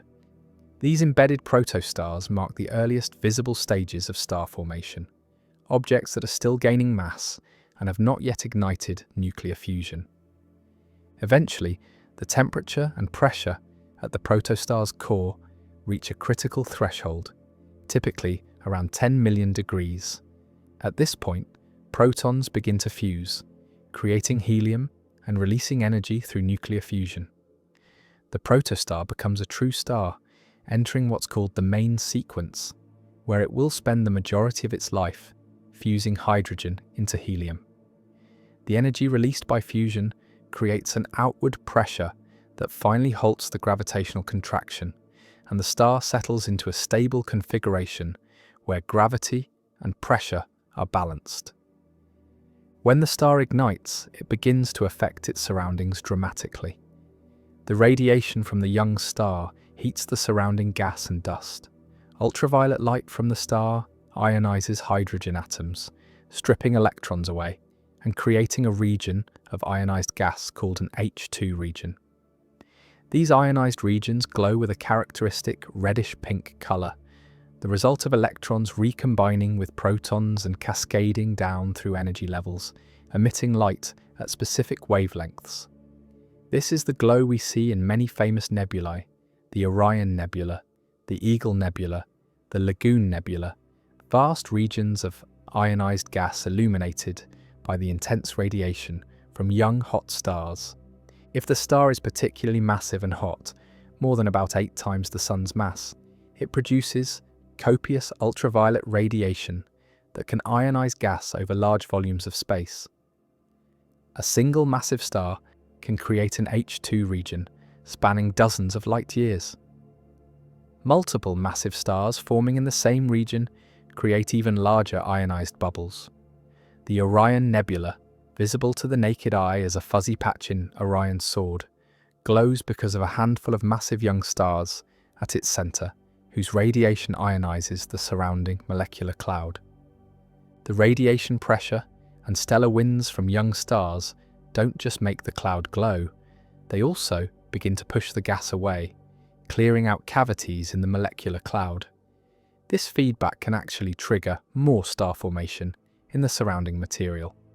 As the expanding HII region compresses gas at its edges, it can push that material above the density threshold needed for collapse, triggering new rounds of star formation in a process that propagates through the cloud. Young star clusters often show evidence of sequential star formation, with the oldest stars at the center surrounded by progressively younger stars farther out. The initial generation of stars alters the cloud, compressing and heating gas at the periphery, triggering the formation of the next generation. This process continues until the cloud is either dispersed entirely by the radiation and winds from the young stars, or exhausted of material dense enough to form new stars. The most massive stars, those dozens of times more massive than the Sun, live brief but spectacular lives. They burn through their nuclear fuel in just a few million years, and then explode as supernova, catastrophic events that briefly outshine entire galaxies. These explosions inject tremendous energy into the surrounding gas, heating it to millions of degrees, accelerating it to thousands of miles per second, and enriching it with heavy elements created in the star and in the supernova explosion itself. Carbon, oxygen, silicon, iron, and even heavier elements like gold and uranium. These heavy elements mix into the molecular cloud, changing its composition. The next generation of stars that forms from this enriched material will contain more heavy elements than the previous generation.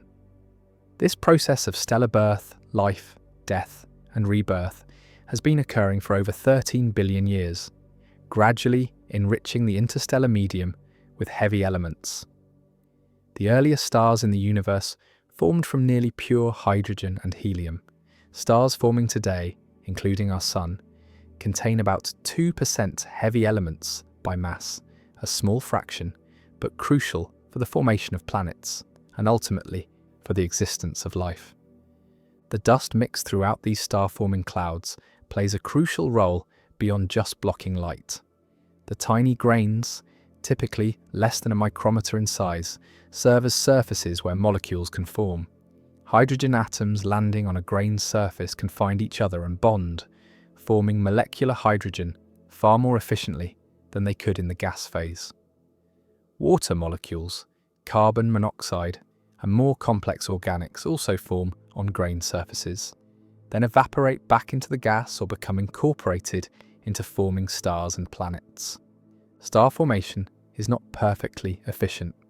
Only a small fraction of the gas in a molecular cloud, perhaps 1 to 10%, actually ends up in stars. The rest is either dispersed by stellar feedback, ejected by stellar winds and supernova explosions, or simply never reaches densities high enough to collapse. The molecular clouds we observe are continuously evolving, with some regions collapsing to form stars while other regions are being cleared out by the very stars that recently formed within them. Different regions of the galaxy have different rates of star formation. The spiral arms, where gas is compressed as it enters these density waves, show enhanced star formation, lighting up with the blue glow of young hot stars and the red emission from H2I regions. The galactic center, with its extreme environment and powerful tidal forces, has intense star formation, but also extreme feedback that can suppress star formation. The outer regions of the galaxy, with less gas available, form stars more slowly. Star formation is occurring right now throughout the Milky Way and throughout the universe.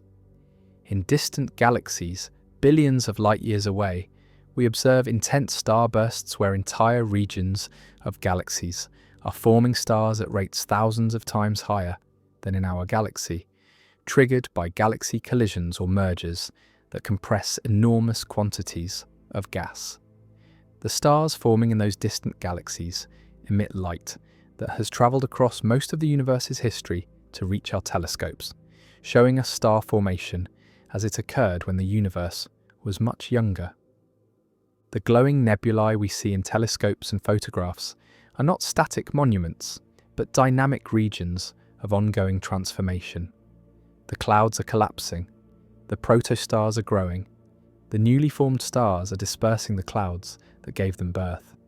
Within a few million years, the blink of an eye on cosmic timescales, a star-forming region transforms from a dark molecular cloud to a bright cluster of young stars, to a dispersed association of stars gradually spreading through the galaxy, each one carrying forward the legacy of its birth, enriching future generations of clouds with the elements created during its life, continuing the cycle of stellar birth and death that has shaped the galaxy since its formation billions of years ago.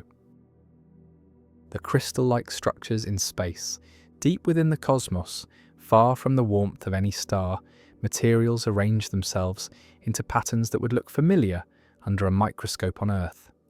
These crystalline structures form in the most unexpected places, defying the assumption that space is simply a chaotic void of random particles and radiation. In the cold depths between stars, water molecules slowly drift together, each one eventually finding its place in an organized lattice. The process happens atom by atom, molecule by molecule, as temperatures hover just a few degrees above absolute zero. Unlike the rapid freezing we experience on Earth, these ice crystals have time, millions of years sometimes, to achieve near-perfect geometric arrangements. The hexagonal patterns repeat endlessly, creating structures that catch and reflect starlight in particular ways that astronomers can detect from across the galaxy. Silicate minerals also crystallize in space, forming within the cooling outflows of dying stars. As a red giant sheds its outer layers, temperatures drop from thousands of degrees to just hundreds, creating conditions where molten rock can slowly solidify into crystals. These aren't the rough, irregular chunks we might expect. They're often perfectly formed olivine crystals, the same green mineral found in beach sand on Earth, but floating freely in the vacuum between worlds.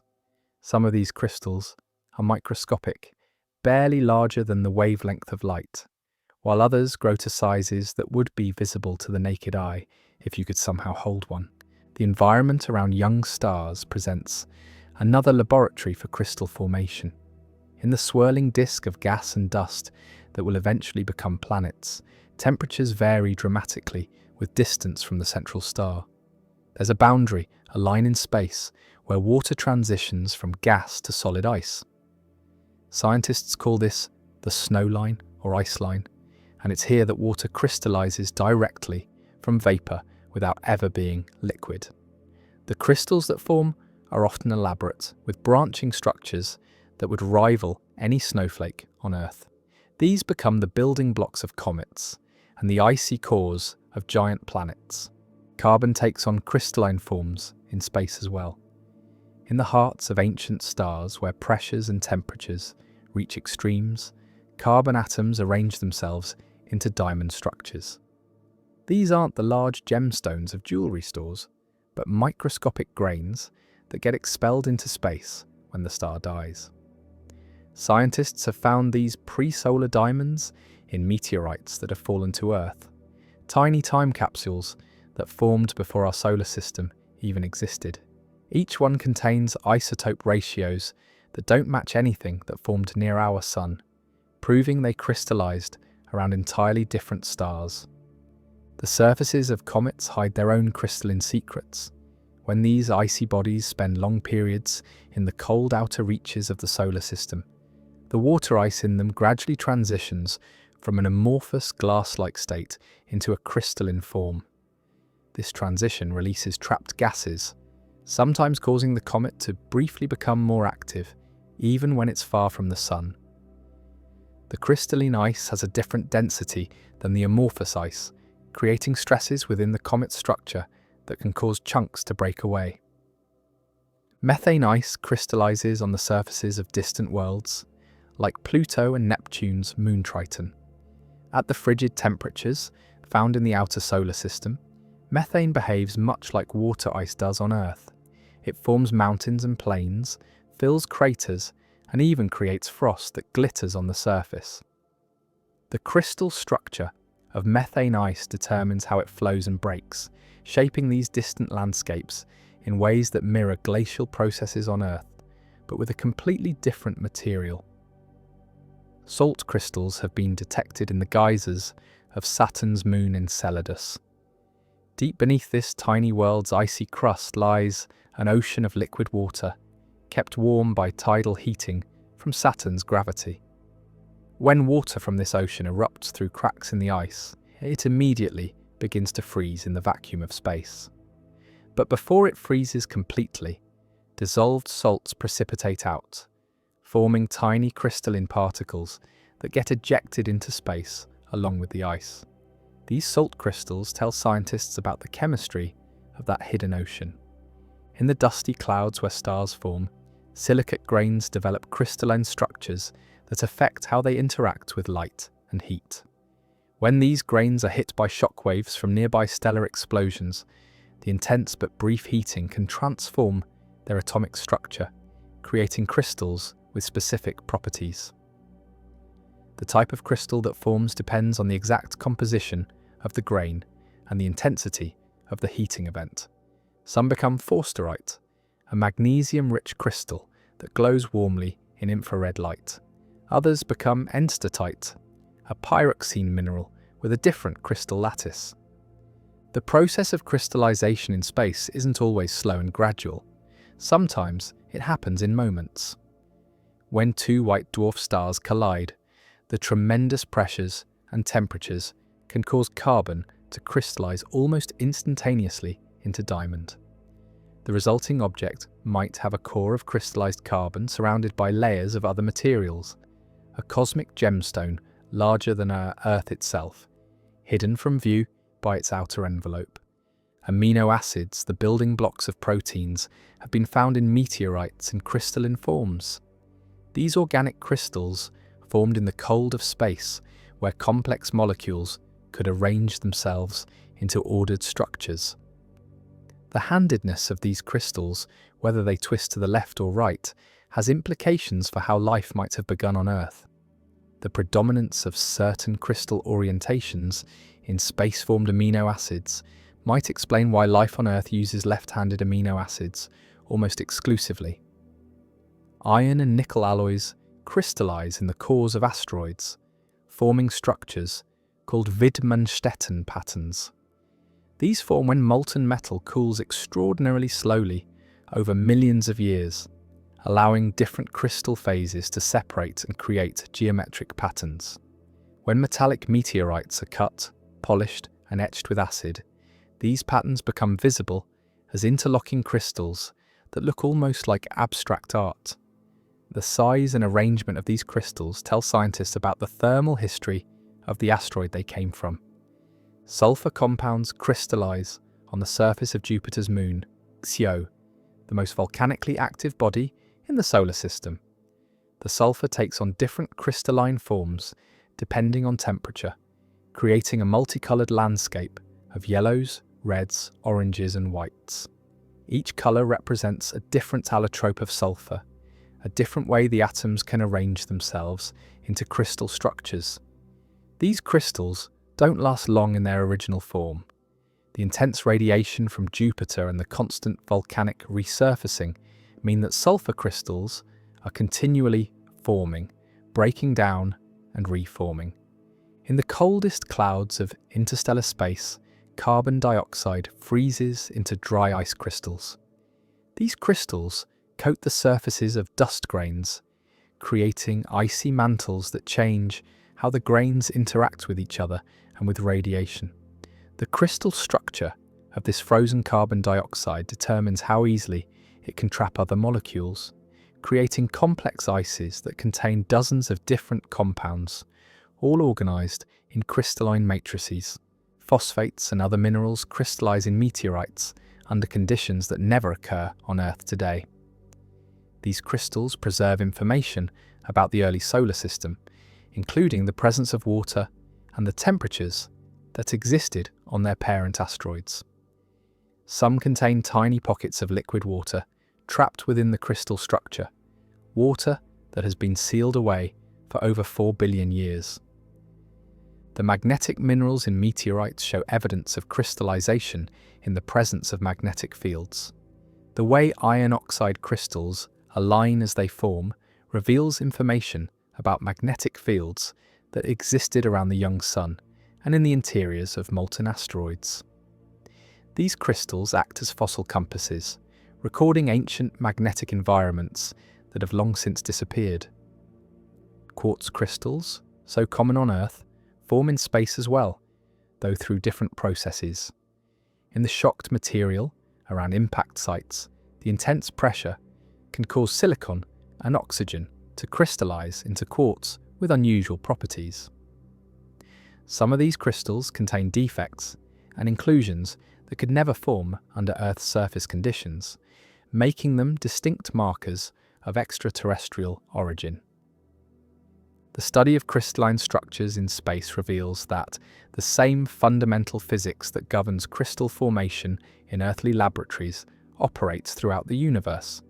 Temperature, pressure, chemical composition, and time determine what forms, but the basic rules remain constant whether the crystals form in a laboratory, deep in the Earth, or in the cold expanse between stars, where matter continues to organize itself into patterns of surprising complexity and beauty. What happens at the edge of a black hole? At the edge of a black hole lies one of the most extreme boundaries in the universe, a point of no return called the event horizon. This invisible surface marks the place where gravity becomes so overwhelmingly powerful that nothing, not even light itself, can escape. Cross this threshold, and you are severed from the rest of the universe forever, drawn inexorably toward the singularity at the center. Understanding what happens at this edge requires thinking about space and time in ways that challenge everything. Our everyday experience tells us about how reality works. Imagine approaching a black hole from a safe distance. At first, it wouldn't look like much, just a region of absolute darkness against the star-filled background of space. But as you drew closer, you would begin to notice something strange happening to the light around you. Stars behind the black hole would appear distorted, their light bent around the black hole's mass in graceful arcs. Some stars would appear in multiple locations simultaneously as their light took different curved paths around the black hole to reach your eyes. This gravitational lensing creates a visual effect, like looking through a cosmic funhouse mirror, with the entire background of space warped and twisted around the dark sphere. The event horizon itself is defined by a specific radius from the center of the black hole, called the Schwarzschild radius. For a black hole with the mass of our Sun, this radius would be about 3 kilometers. For a supermassive black hole, like the one at the center of our galaxy, which contains about 4 million times the Sun's mass, the event horizon stretches millions of kilometers across. The radius grows linearly, with mass double the mass and you double the radius. Despite these varying sizes, the fundamental nature of the event horizon remains the same. It's the mathematical surface where the escape velocity equals the speed of light. Think about what escape velocity means. On Earth, you need to throw something upward at about 25,000 miles per hour for it to escape the planet's gravity and never fall back down. Get closer to a massive object and the escape velocity increases. At the event horizon of a black hole, the escape velocity reaches 186,282 miles per second. The speed of light. Since nothing can travel faster than light, nothing that crosses the event horizon can ever escape. But here's where things become truly strange. Time itself behaves differently near a black hole's edge. According to Einstein's general relativity, gravity doesn't just bend space, it warps time as well. The stronger the gravity, the slower time passes relative to an observer far away from the gravitational source. Near the event horizon, this time dilation becomes extreme. Picture two observers, one hovering safely far from the black hole, another descending toward the event horizon. The descending observer checks their watch, and everything seems normal to them. Time passes at its usual rate from their perspective. They breathe normally, their heart beats regularly, They think their thoughts at the normal pace. But to the distant observer watching through a powerful telescope, something bizarre is happening. The descending person appears to be moving slower and slower. Their movements become sluggish. Their signals take longer and longer to arrive, and as they approach the event horizon, they appear to nearly freeze in place. This isn't an optical illusion or a trick of perception. Time genuinely runs slower in stronger gravitational fields. As the descending observer approaches the event horizon, each second they experience corresponds to longer and longer periods for the distant observer. At the exact moment they cross the event horizon, from the distant observer's perspective, time for them appears to stop completely.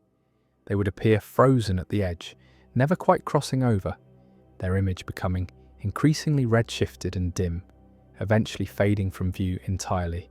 But from the perspective of the person crossing the event horizon, nothing special happens at that precise moment. There's no wall, no barrier, no sensation of crossing a threshold. They would pass through the event horizon and continue falling inward, still experiencing time normally from their own reference frame. This is one of the most counterintuitive aspects of black holes. The event horizon is only special to outside observers. To someone crossing it, the moment passes without any local indication that anything significant has occurred. However, there is something that would become increasingly noticeable as you approached and crossed the event horizon: tidal forces. These arise because gravity weakens with distance, and different parts of your body would be at different distances from the black hole's center.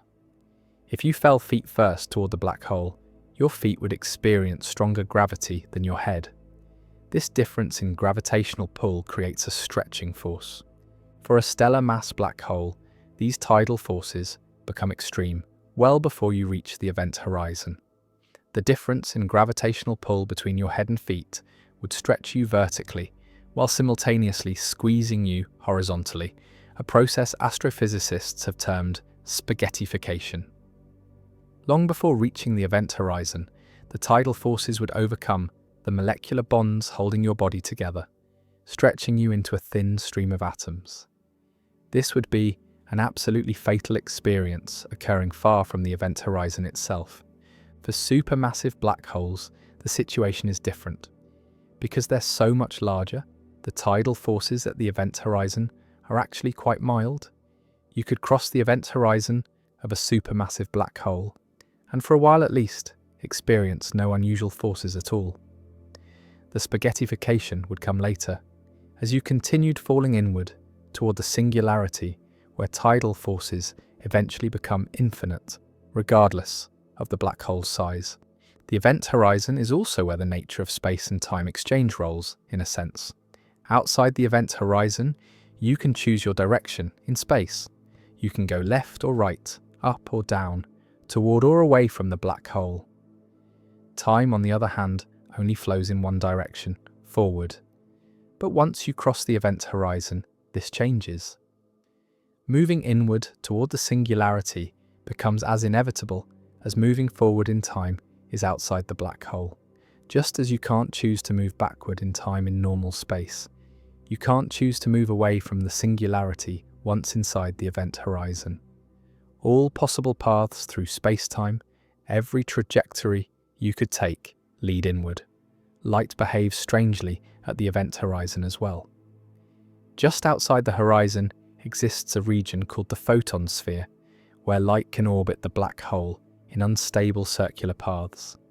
Photons at exactly this radius, moving in exactly the right direction, will circle the black hole indefinitely, though any tiny perturbation will cause them to either spiral inward or escape outward. If you could somehow position yourself at the photon sphere and look sideways, you might theoretically see the back of your own head as light from you travelled around the black hole and returned. At the event horizon itself, photons can move along the surface, neither escaping nor falling inward, but this is an unstable equilibrium. Any photon aimed even slightly inward will fall toward the singularity. Any photon aimed even fractionally outward will escape to infinity, though heavily redshifted by the time it reaches distant observers. The effects of gravitational redshift become extreme near the event horizon. Light climbing out of a deep gravitational well loses energy, shifting toward longer wavelengths, toward the red end of the spectrum and beyond into infrared and radio waves. A flashlight shining from near the event horizon would appear dimmer and redder to a distant observer. Right at the event horizon, light is redshifted infinitely, meaning the energy of any photon trying to escape becomes zero. This is another way of understanding why nothing can escape. Even light, trying to leave the event horizon, has all its energy drained away by the gravitational field. Black holes can rotate, and rotation adds another layer of complexity to the event horizon. A rotating black hole drags space-time around with it in a process called frame dragging. Close to the black hole, space itself is being pulled around in the direction of rotation. There's a region called the ergosphere outside the event horizon, where this frame dragging is so strong that nothing can remain stationary. Everything must rotate with the black hole, even if it has enough energy to eventually escape. For a rotating black hole, the event horizon is actually smaller than it would be for a non-rotating black hole of the same mass, and it's oblate rather than perfectly spherical, bulging slightly at the equator. At the poles, you could get closer to the singularity before crossing the point of no return than you could at the equator. The material falling into a black hole doesn't simply disappear the moment it crosses the event horizon. Before crossing, matter often forms an accretion disk, a swirling disk of gas, dust, and plasma spiraling inward. Friction in this disk heats the material to tremendous temperatures, often millions of degrees, causing it to radiate intense X-rays and other radiation. This radiation comes from outside the event horizon and can escape, making accreting black holes among the brightest objects in the universe, even though the black hole itself emits nothing.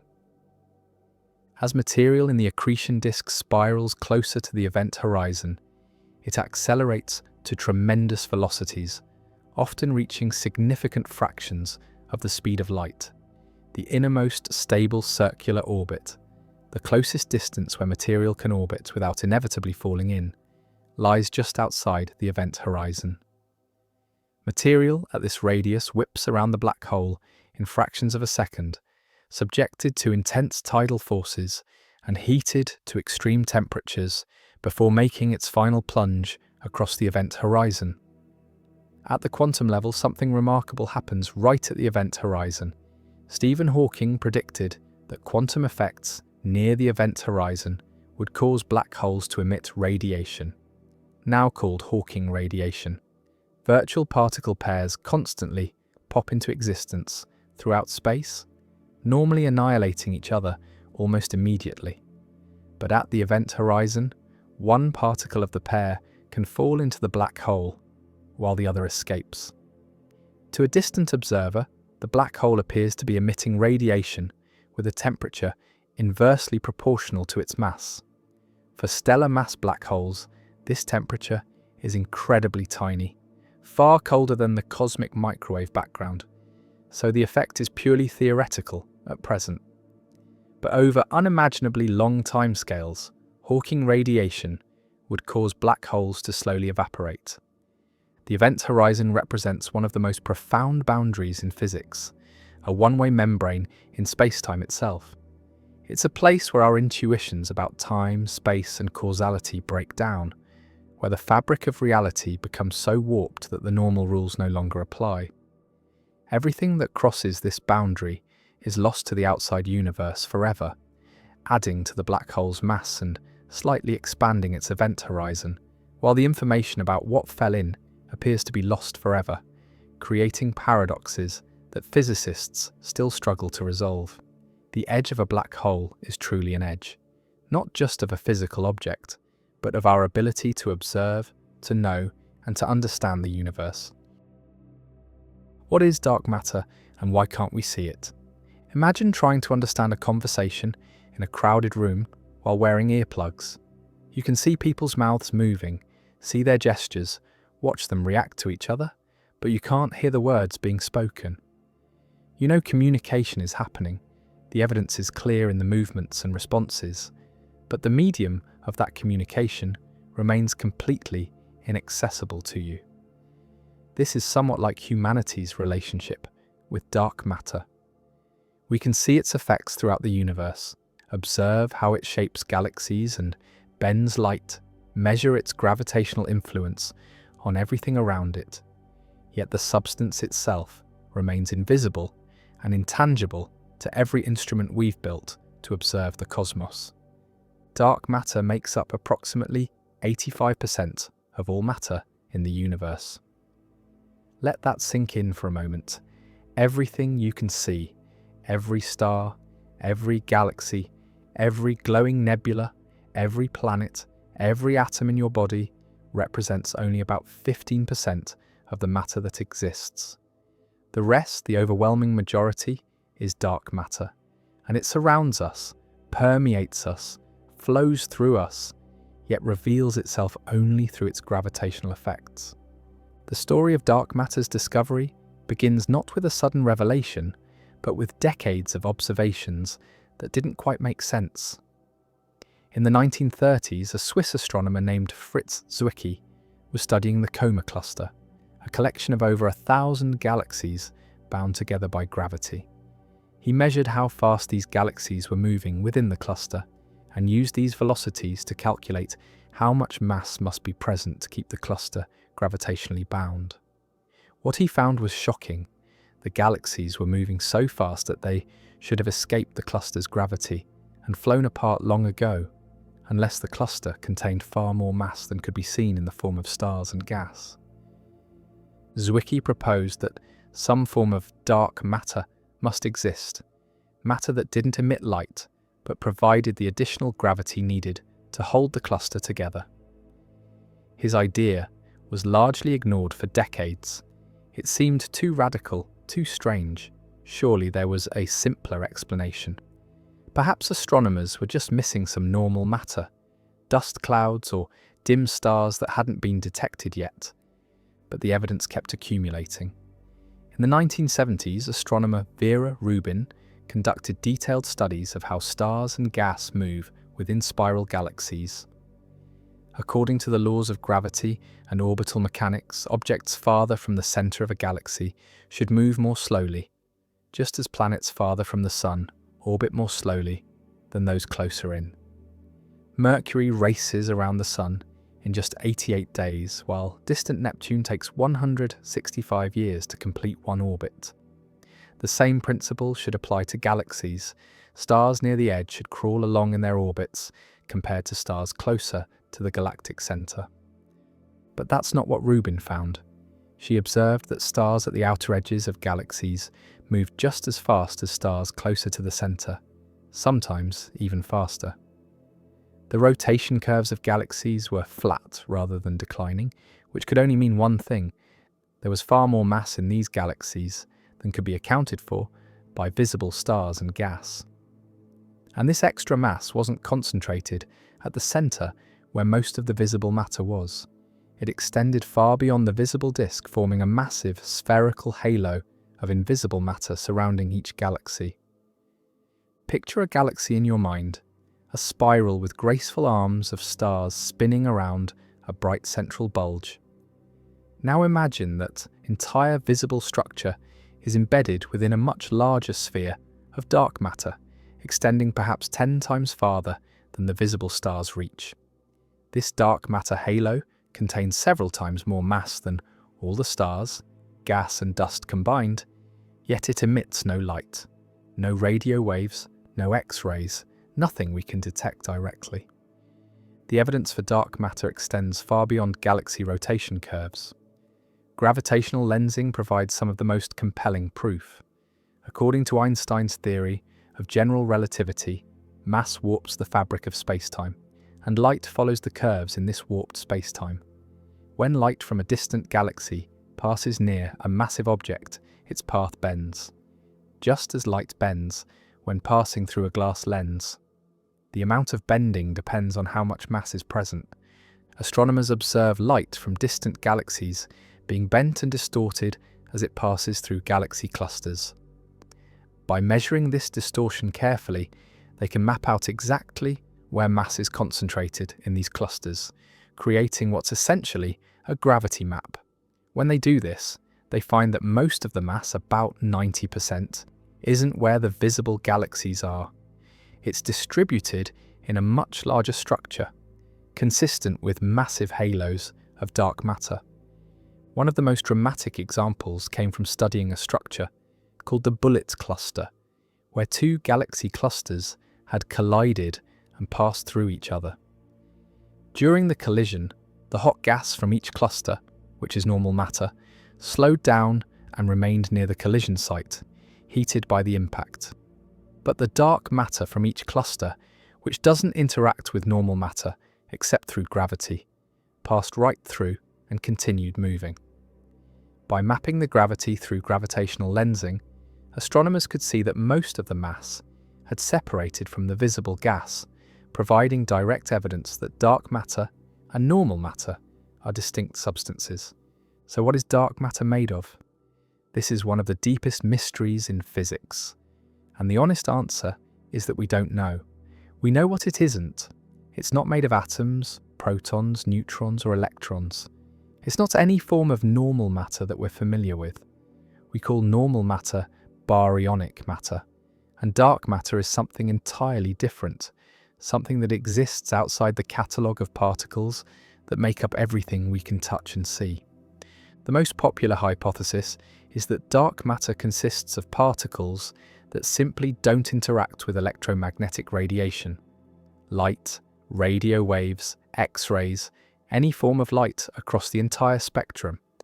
These hypothetical particles, often called WIMPs, weakly interacting massive particles, would have mass and exert gravity, but they wouldn't emit, absorb, or reflect light. They would be essentially transparent to electromagnetic radiation, which is why we can't see them. Imagine a particle that could pass through matter almost as if it weren't there. Billions of these particles might be flowing through your body right now, passing through the Earth, streaming through space, and you would never know. They don't collide with atoms, don't scatter off electrons, don't leave any trace except for their collective gravitational influence. This is what dark matter particles would be like. Ghost particles that fill the universe, but interact with normal matter only through the weakest of forces.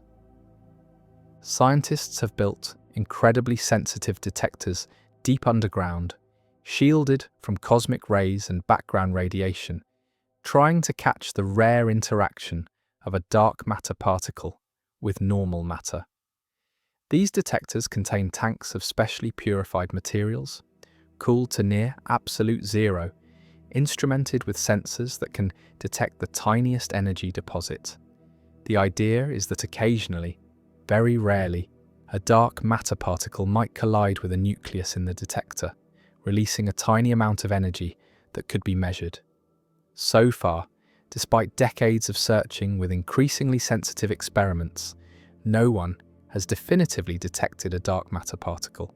Another possibility is that dark matter consists of primordial black holes that formed in the early universe, not from collapsing stars, but from density fluctuations shortly after the Big Bang.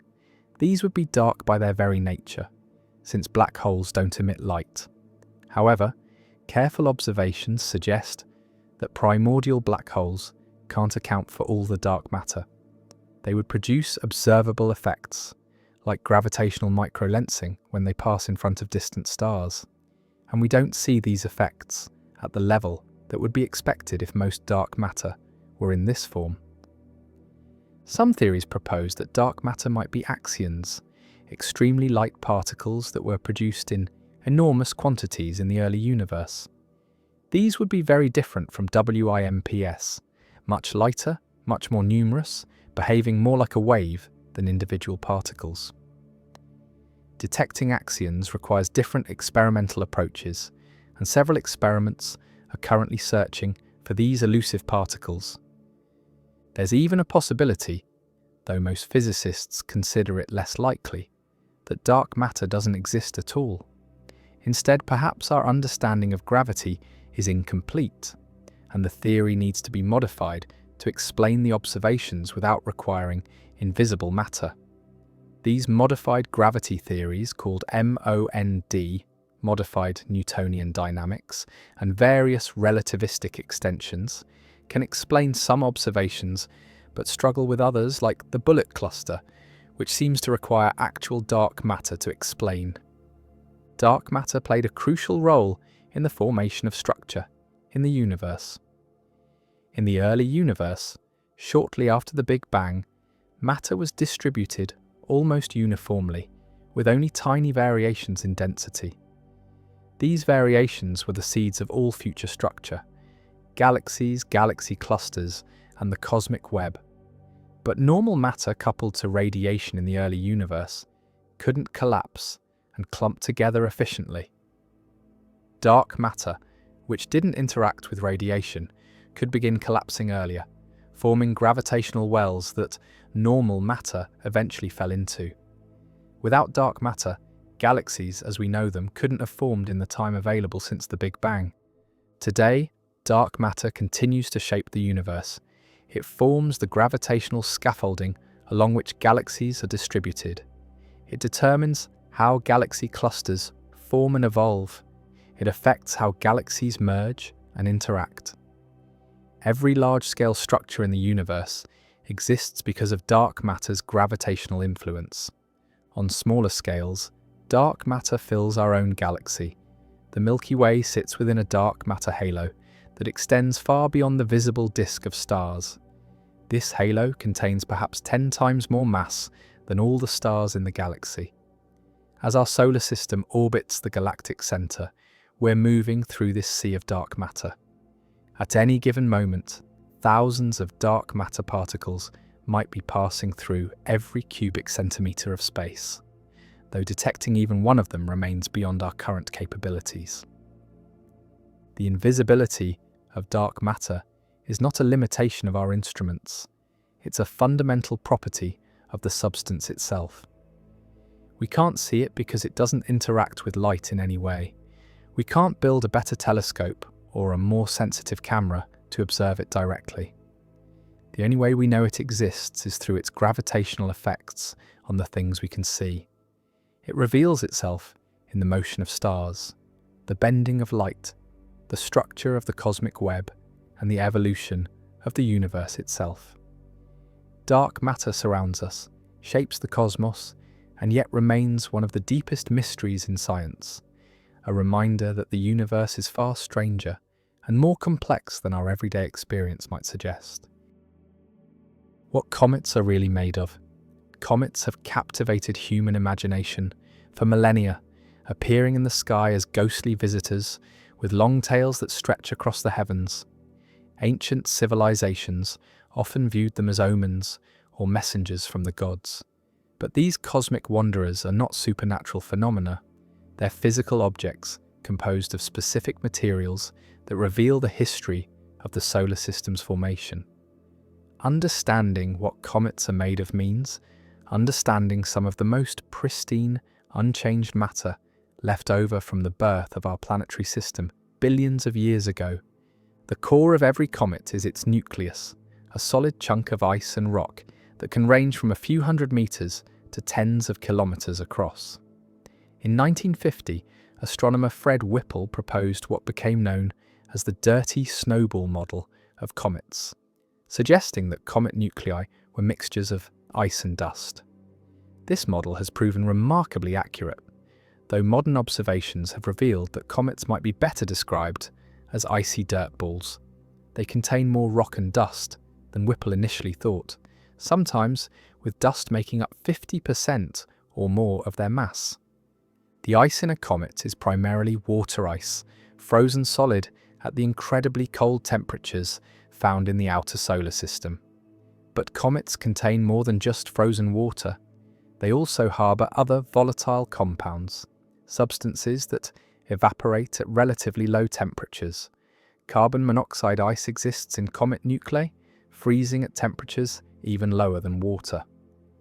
Carbon dioxide, frozen into dry ice, is abundant in many comets. Methane, ammonia, formaldehyde, methanol, and hydrogen cyanide have all been detected in comets, creating a chemical inventory that reads like an exotic mixture of the simplest molecules that carbon, nitrogen, and oxygen can form when combined with hydrogen. These volatile compounds exist as ices throughout the comet's interior when it's far from the Sun, creating a porous, fluffy structure rather like hard frozen snow. The density of comet nuclei is remarkably low, typically less than water, around 0.6 grams per cubic centimetre. This low density reveals that comets are not solid blocks of ice, but rather loosely consolidated collections of icy particles with substantial void space between them. Picture a pile of snowballs loosely stuck together rather than a single solid block of ice, and you have a reasonable mental image of a comet's internal structure.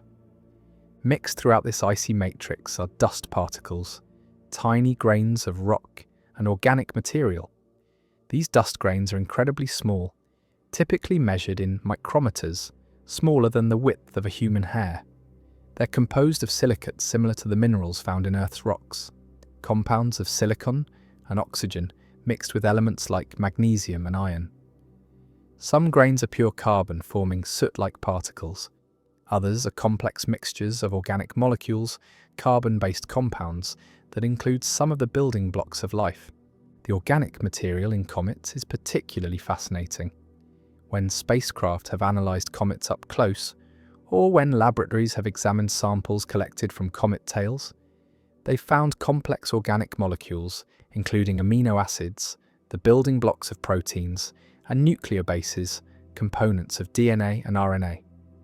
These molecules don't indicate that comets harbour life, but they demonstrate that the chemical precursors necessary for life can form naturally in space and were present in the early solar system.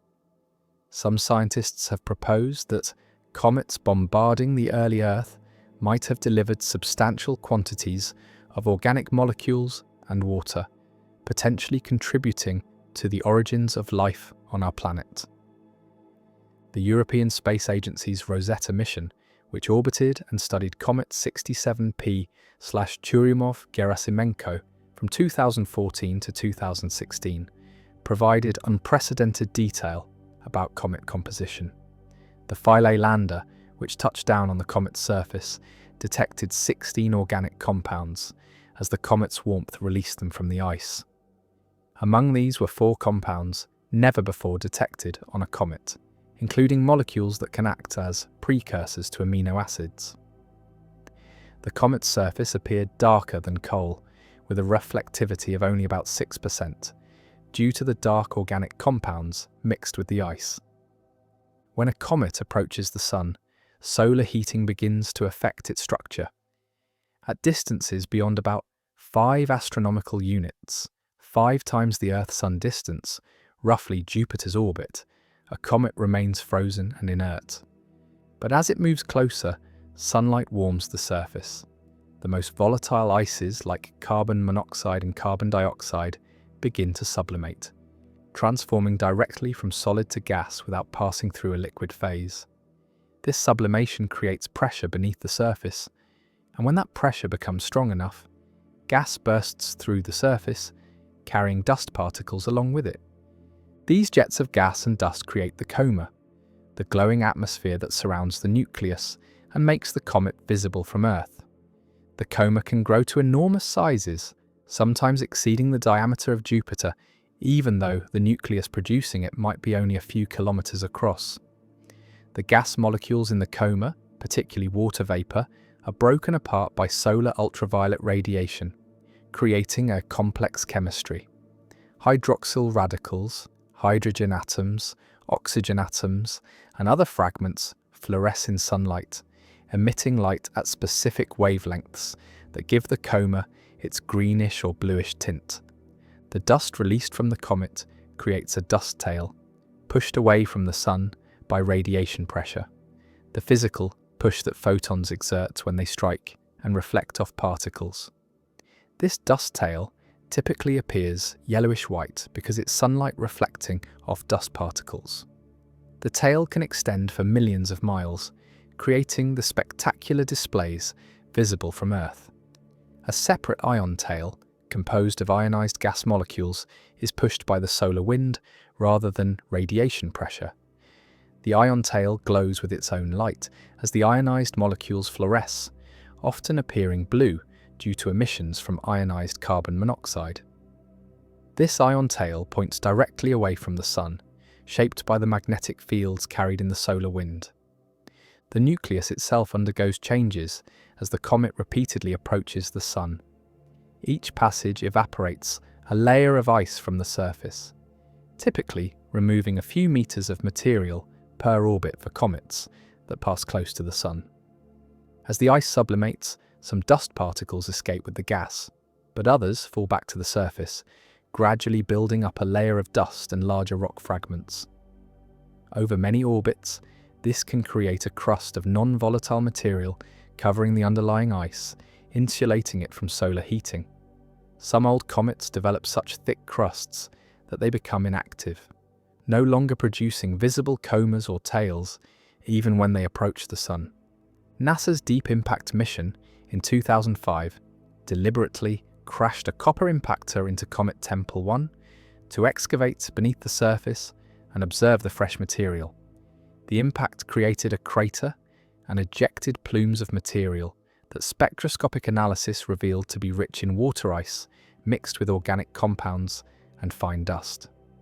The material beneath the surface appeared similar to, but slightly richer in ice than the surface material, confirming that the interior retains more pristine composition while the surface becomes processed by solar heating.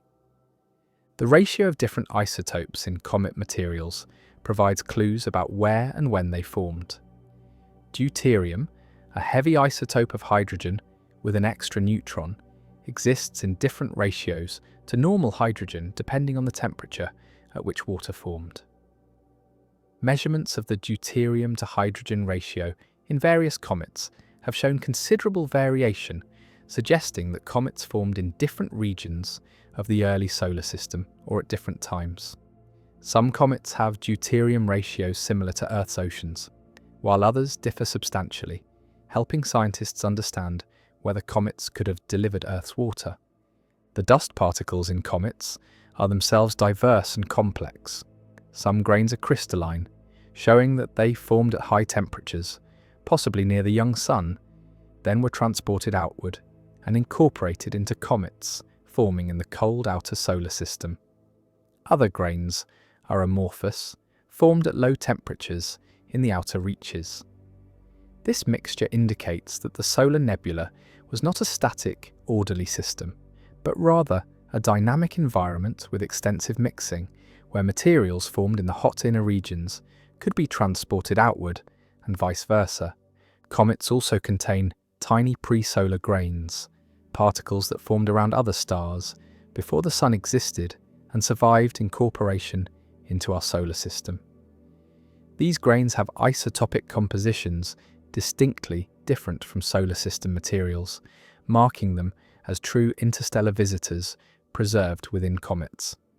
They're typically only nanometers to micrometers in size, but they're extraordinarily valuable because they provide samples of stars that lived and died before our solar system formed, preserved in these frozen time capsules. When comets break apart, as they sometimes do when tidal forces or internal pressure cause the nucleus to fragment, the exposed interior shows the layered structure built up over billions of years. Some regions are richer in ice, others in dust. Some layers contain different mixtures of volatile compounds. These variations likely reflect changes in conditions in the solar nebula as the comet grew by accumulation, recording the changing composition of material in the comet-forming region over time.